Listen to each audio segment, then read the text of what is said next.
tonight, President Zelensky telling reporters he believes the war with Russia will end faster under Trump.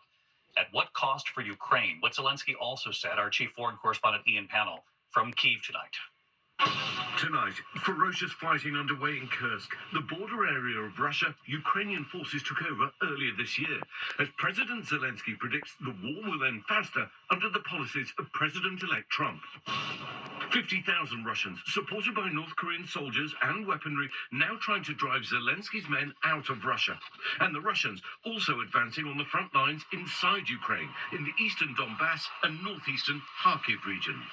But in a new interview, Zelensky saying, for us, a just peace is very important, so there'd be no feeling that we lost our best people for the sake of an injustice imposed upon us. The war will end, but there's no exact date. But Trump has vowed to end the war quickly. We're going to work very hard on Russia and Ukraine. It's got to stop.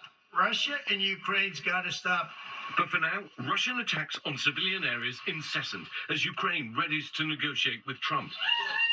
Above all, Ukraine wants security guarantees, but at what cost?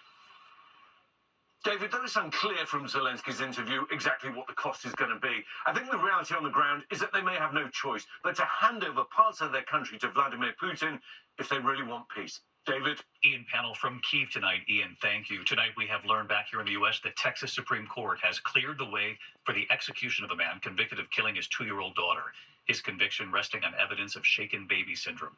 Robert Roberson was set to die on October 17th, but a bipartisan group of legislators issued a subpoena for him to testify, triggering a delay. Tonight, the court has ruled that subpoena cannot override the execution, though no date has been set for the execution now. When we come back on this Friday night, we're tracking a tropical threat, where and when it affects the U.S. in the coming days. Also tonight, that slap, boxing champ Mike Tyson at 58, taking on a 27-year-old. And tonight here, the new host of the Oscars in a moment. Tonight here, we're tracking Tropical Storm Sarah taking aim at Central America and then likely affecting the U.S. The storm expected to hit Honduras and Belize tomorrow, unleashing up to 35 inches of rain. It will then move across southeastern Mexico before heading back into the Gulf. The system could then bring heavy rain from Louisiana to Florida beginning Tuesday. Tonight, NASA is now raising concerns about a chronic oxygen leak on board the International Space Station. The station has been leaking air for about 5 years now. NASA is worried it's a sign the structural integrity of the ISS could fail.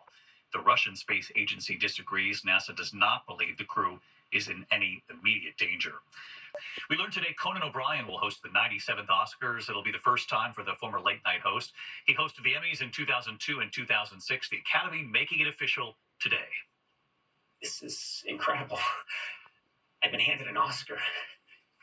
I'm an Oscar winner. It's amazing. Host. Oh, I'm hosting. Yes. I'm an Oscar host. Exactly. Oh, but do I still get to keep the Oscar? Oh. When is it? March 2nd. Four-time Oscar host Jimmy Kimmel calling this an excellent choice tonight. The Oscars air March 2nd here on ABC. It'll be great to see him. Well, finally tonight here, our person of the week, the Air Force captain making history for her actions against Iran. This week, honored after what she did. Tonight, Captain Lacey Hester becoming the first female Air Force member to be awarded the Silver Star, the nation's third highest medal of valor in combat. Her call sign Sonic, a fighter jet weapons systems officer. Here she is doing pre-flight checks on an F-15E Strike Eagle. Earlier this year, April 13th, under the cover of darkness, Iran launched more than 300 ballistic missiles and drones toward Israel. That night, along with the rest of the fighters in the 494th Squadron, Captain Hester and her pilot, Major Benjamin Irish Coffey, flew their fighter plane right toward the drones, using all of the air-to-air missiles on their plane to take them out. The U.S. Air Force unit shooting down more than 80 Iranian drones. And tonight, ABC News obtaining this image of the team right after their mission was complete.